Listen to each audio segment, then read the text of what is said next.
So sometimes on the job you have to improvise with how you go about doing things, or your methodology behind how you go about doing things, especially when you are working alone. Now today let me just zoom out, framing this shelter, this stock shelter, and I'm just putting on some rails which will receive the cladding boards later on, but that's not why we're here.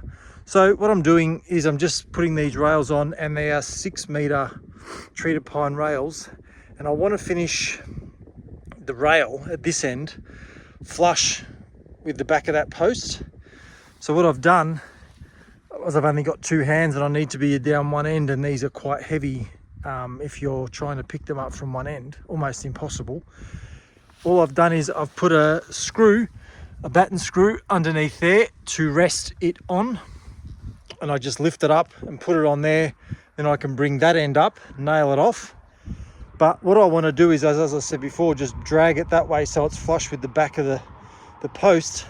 So I just put a nail in and bend it around so it's flush, and then when I pull it that way, I run it long and pull it that way, and when I feel it touch the nail, I know we're flush with the end.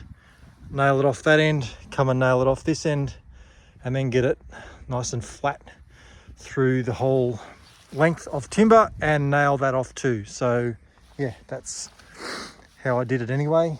So yeah, like I say, sometimes you got to improvise and think about, you know, what's going to be the best way to make something work, considering you are working by yourself. So anyway, just a quick one, and hope that helps, and I'll see you in the next one.